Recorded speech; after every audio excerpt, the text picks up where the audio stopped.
Welcome to Dental Business RX. Practice success in 30 minutes or less. Thank you for calling ABC Dental.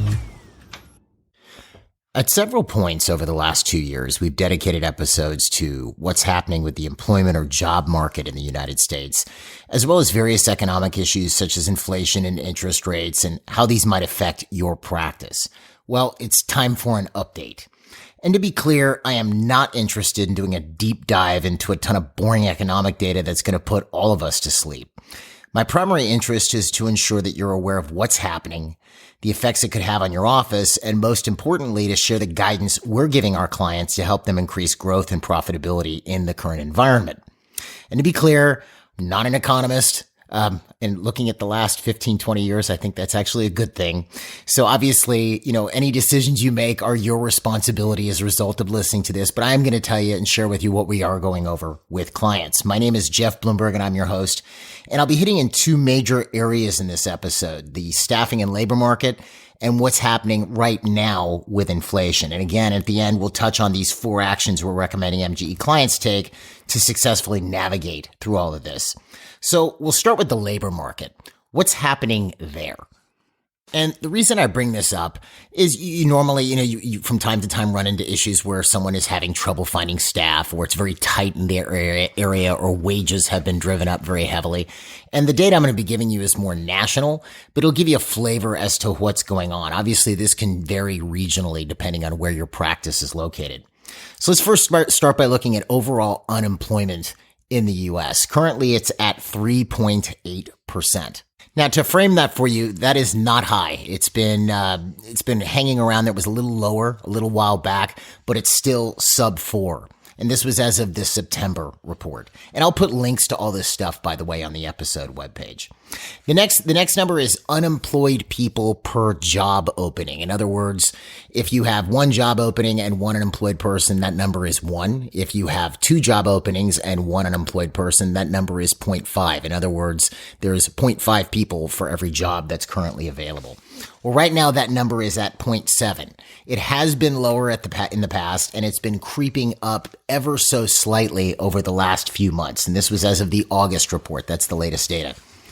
And this all comes from the Bureau of Labor and Statistics, by the way.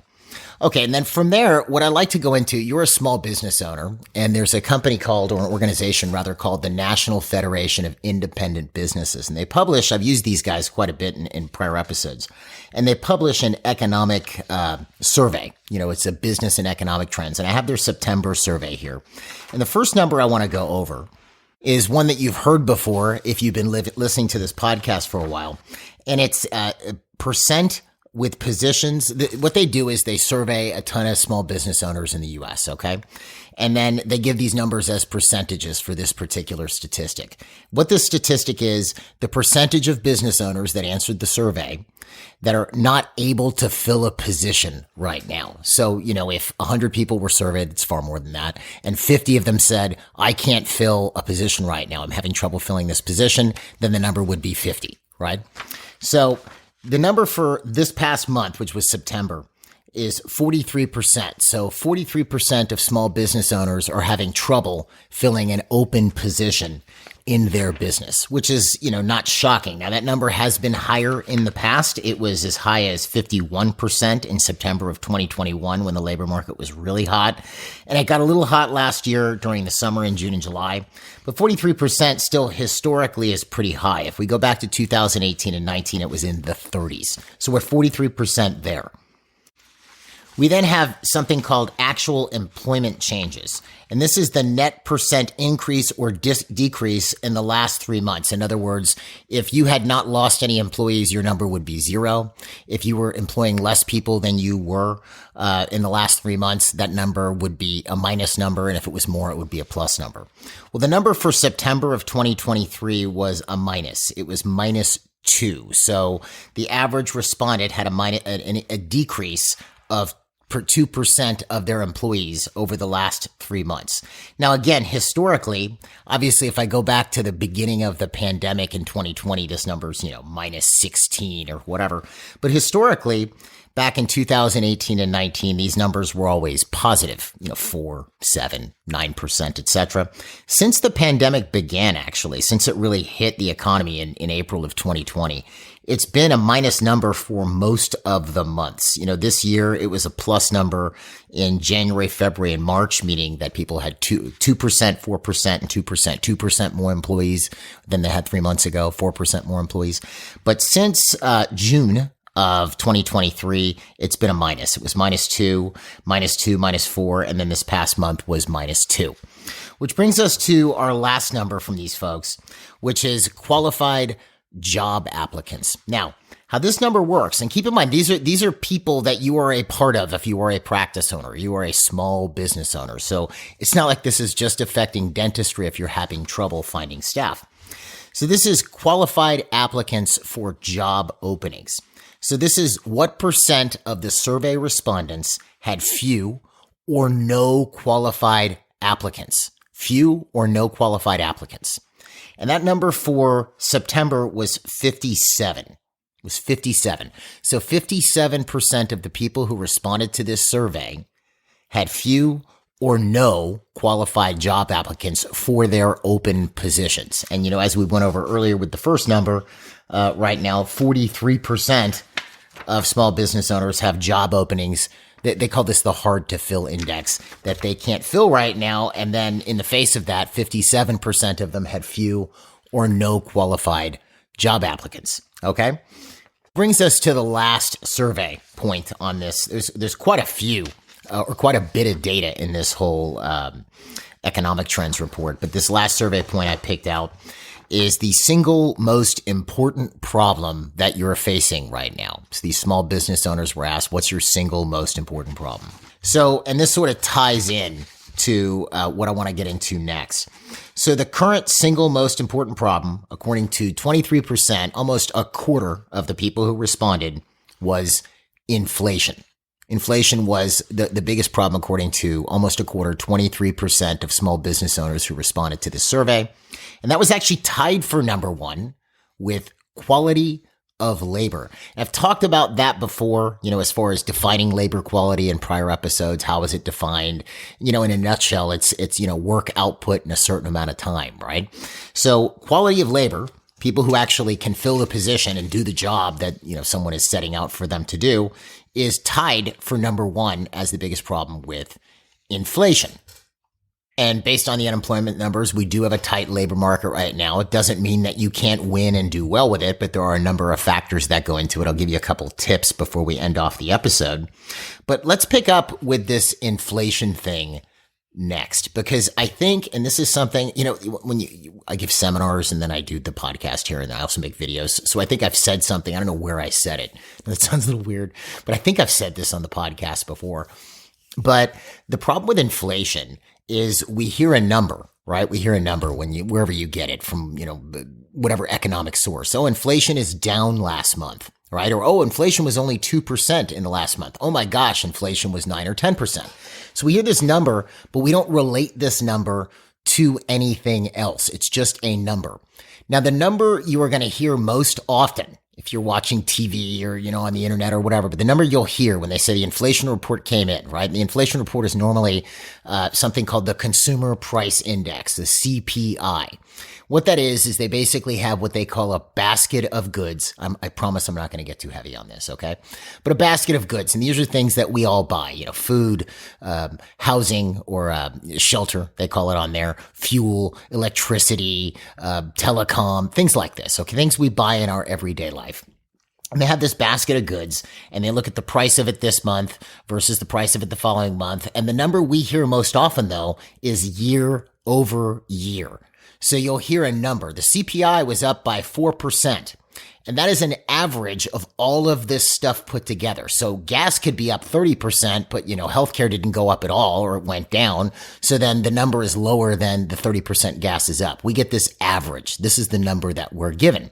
And it's based on a year ago. So if you're getting a number in July of 2023, that's relating back to what prices are like right now in July. Well, it's not July right now, but you get the idea. If it's in July, you're getting an idea. You're getting a number of how much more things cost this year in July than they cost last year in July. You're getting a year-over-year number. But here's the problem. This is what I think people miss. Inflation compounds.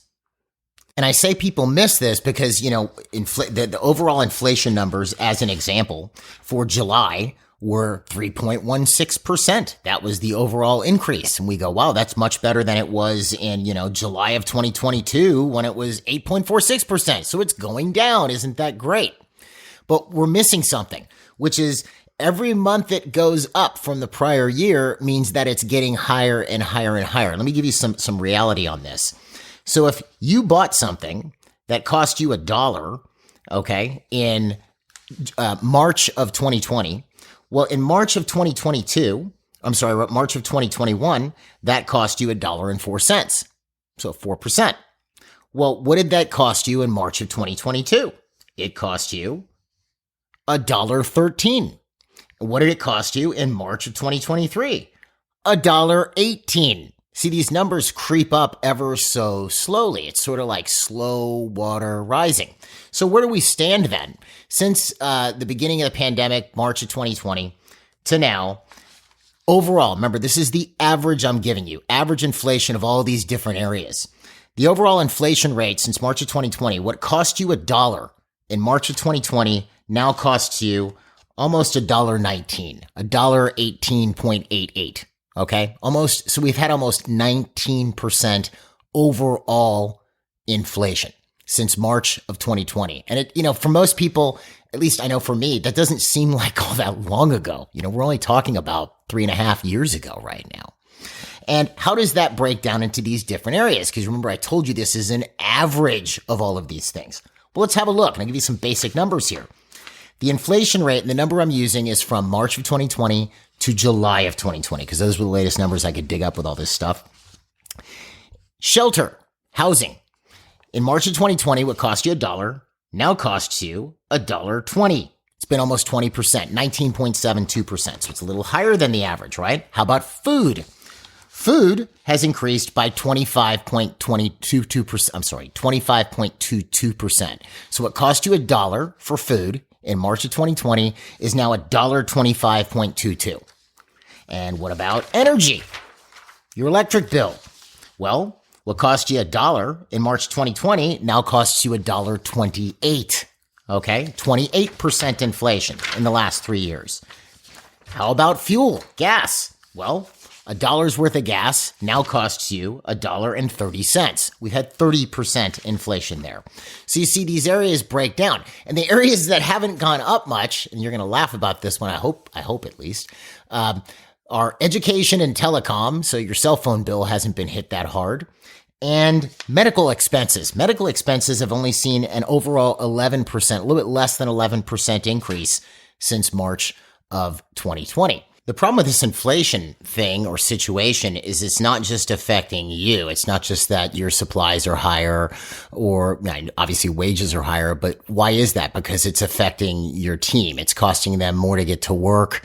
It's costing them more to, rent their home or buy a home or whatever, it's costing them more to buy food.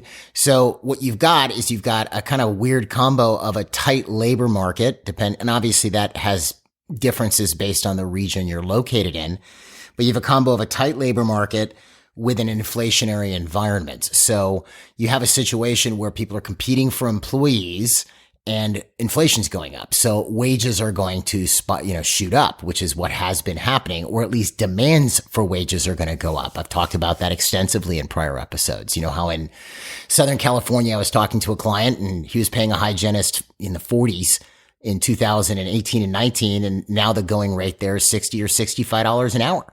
So you're going to have things like this. And this isn't just limited to providers. It's also going to, happen with front desk staff, and because it's a competitive environment. So it puts you in a bad situation if your revenues don't go up in step with inflation. So obviously, how do you get your revenues up? Obviously, you deliver more services, which is always a good thing, but you also have to raise your fees.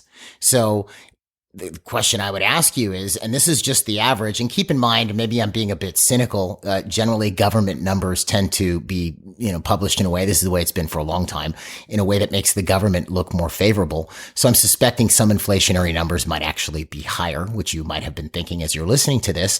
But if the official overall average inflation number is 20%, since March of 2020, have you raised your fees 20%?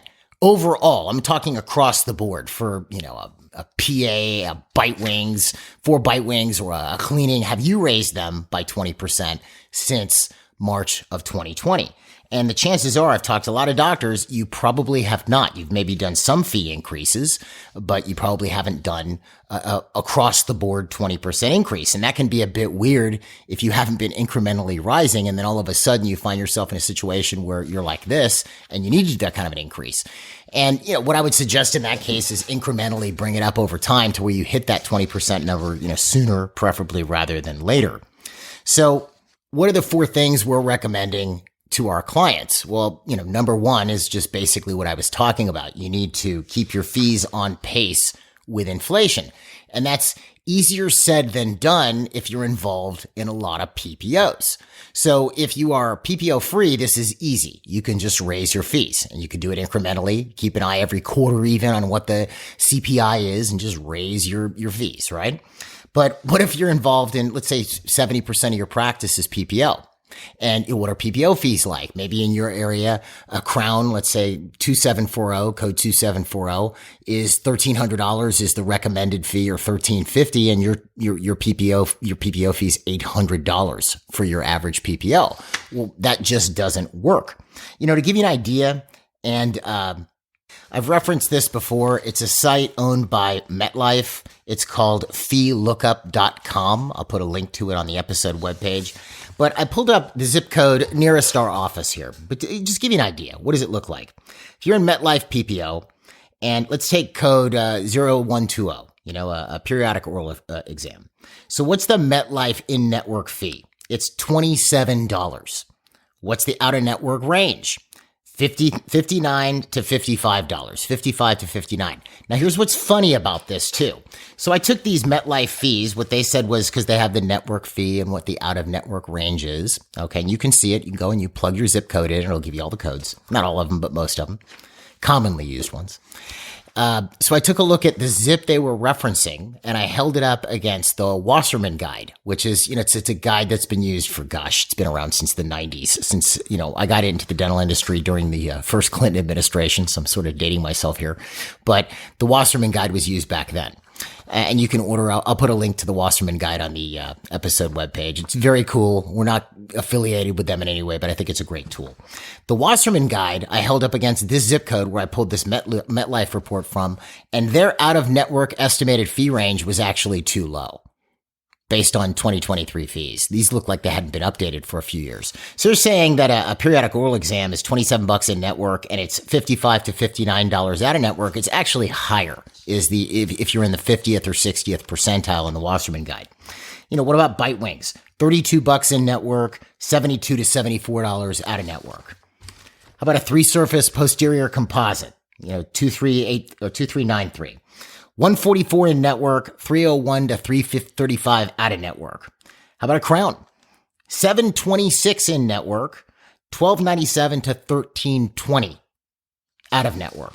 So you look, these are almost, PPOs used to be that 30% write-off, 40% write-off. These are straight just about 50% write-offs. I didn't do the full, analysis of it. But so now look at this. If you're in a lot of PPOs, you're facing 20% inflation over the last 3 years. And we'll talk about whether that's going to continue or not, which obviously, look, as I mentioned, I'm not an economist, which I think is a good thing. But, and I'm also not able to predict the future with 100% accuracy, but I do think we're going to be seeing more of it. But if you've already seen 20% the last 3 years and you're taking 50 cents on the dollar for a procedure for what you would normally take from a patient who wasn't in network, and that now comprises a lot of your practice, that's a recipe for trouble, especially when you're in a tight labor market and your team is expecting to make higher wages, if anything, just because of what's going on with inflation. So the first recommendation we're making to our clients is You need to, because again, we used to, suggest this. We're now recommending it like, look, you have to get out of network. You have to. And I've mentioned before that this is, for some people, this is an easy thing. Maybe it's only 10% of your practice. It's no big deal. For others, this is 80, 90, 100% of your practice.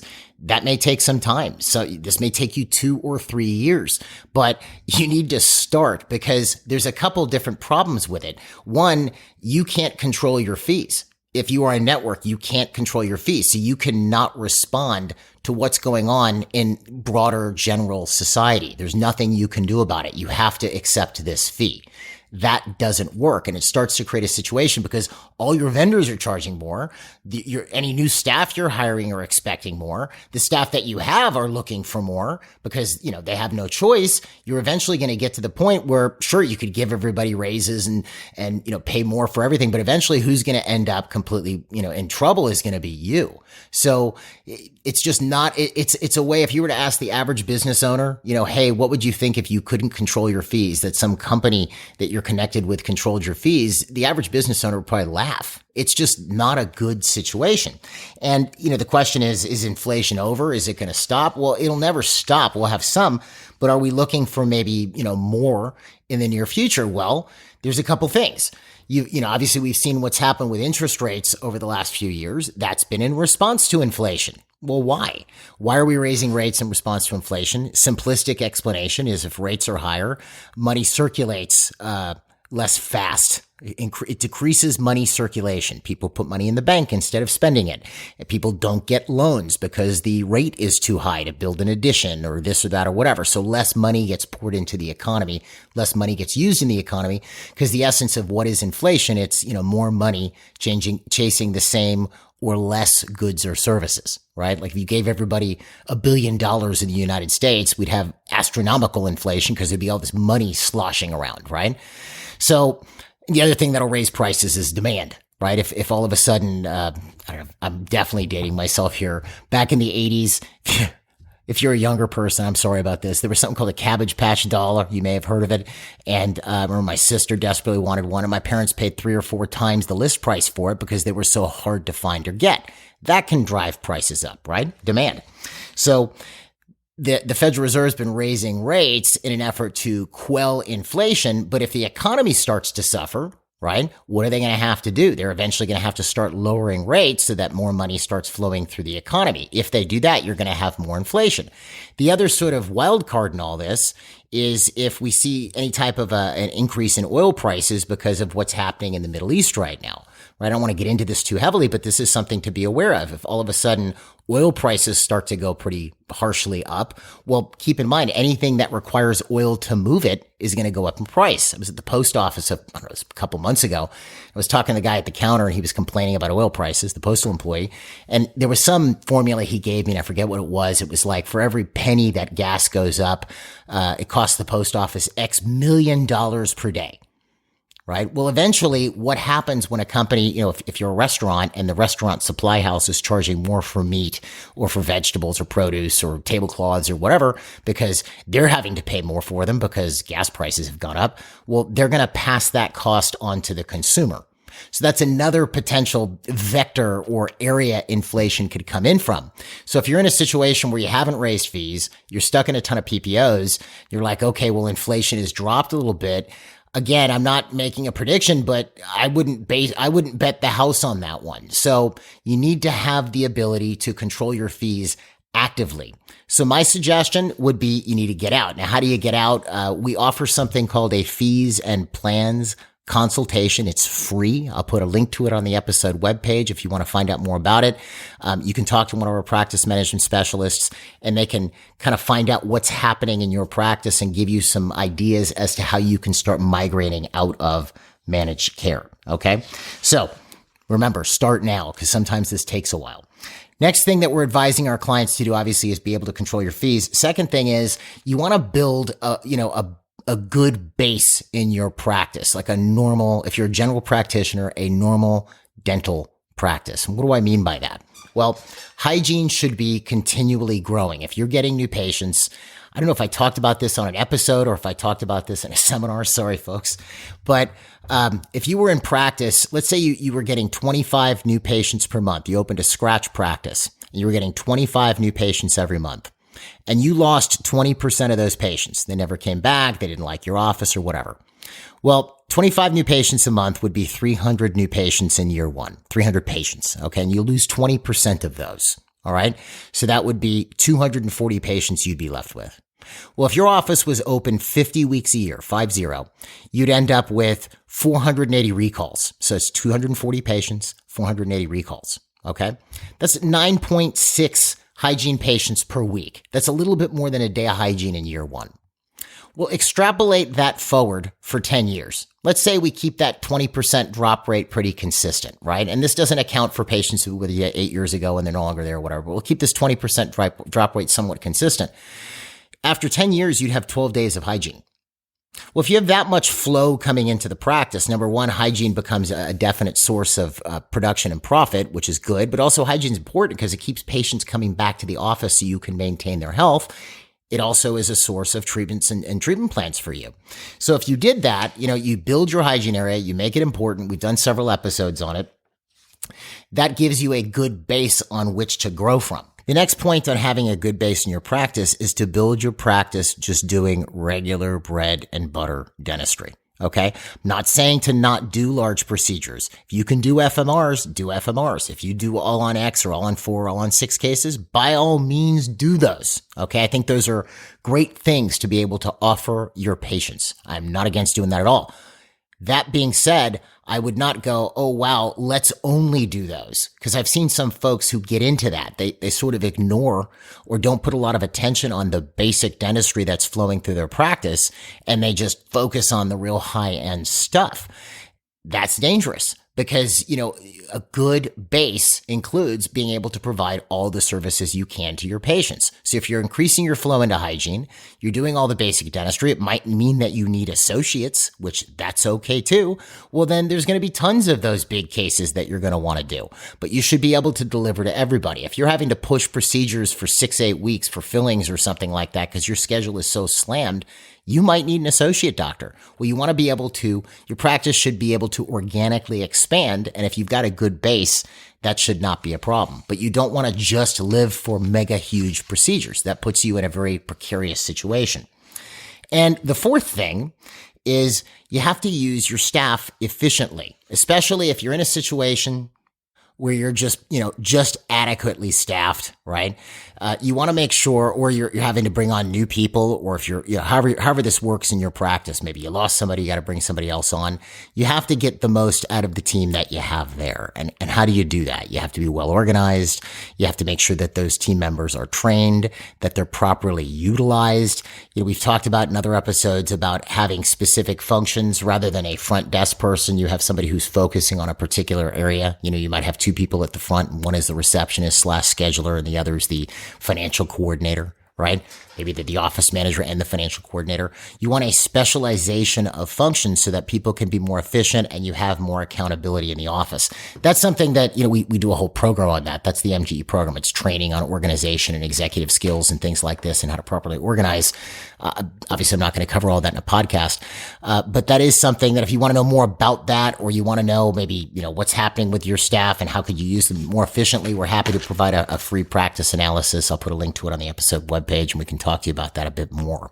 But those are the 4 basic, foundational points that we're pushing with our clients right now, which is, reiterate, get out of PPOs, be able to control your fees. If you're in PPOs, get out, focus on building a good base. That means building your hygiene area.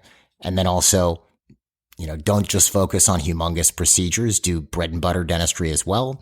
And then that 4th thing is make sure that you're using your staff efficiently and effectively, and that you're actually able to train them and increase their efficiency as you go.